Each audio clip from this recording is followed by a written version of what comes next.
अपन सुंदर सन मधुर आवाज और सजेने छथिन अरुण सागर। तो और सुनल जाए अरुण सागर जी के सुंदर सन आवाज में मैच से फिल्म के नया प्रस्तुति।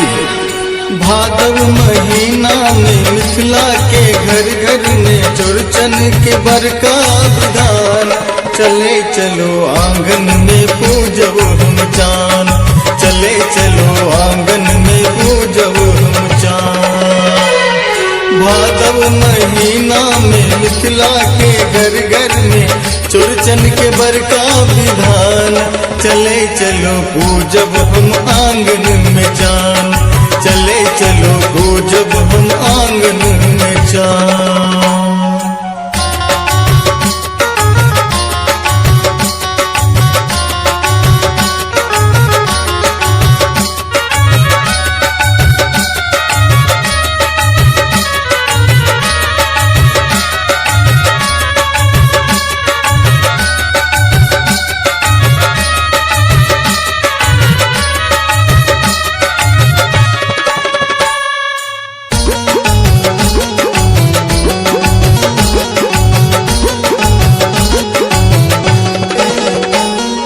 पहिले सजेबे दही मटकूरी, तखन सजेबे पुरकियार पूरी।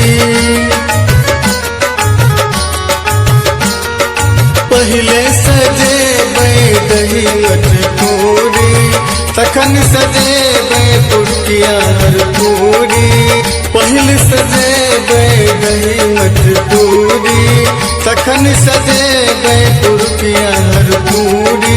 चौरक दुसबा छे सुंदर अनारस छे, नाना प्रकारक पकवान। चले चलो आंगन में पूजब हम चान, चले चलो आंगन में पूजब हम चान।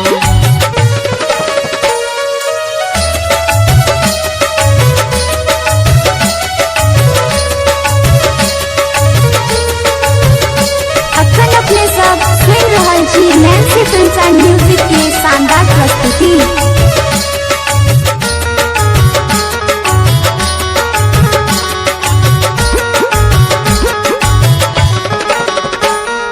हथा काटी राखल छे पाकल केरा, ओई पर सो आनल पचनेर संग बेरा। हथा काटी राखल छे पाकल केरा, ओई पर सो आनल पचनेर संग केरा। हथा काटी राखल छे पाकल केरा, ओई पर सो आनल पचनेर संग केरा। सेब संतोला छे सौंसे नारियल छे, संगे सुपारी और पान।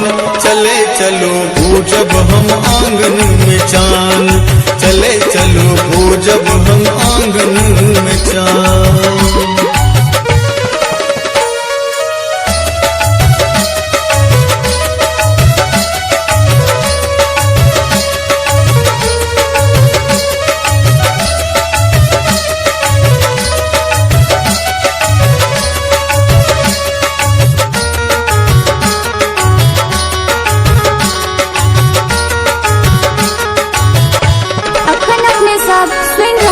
नैन्सी फिल्म्स एंड म्यूजिक की शानदार प्रस्तुति।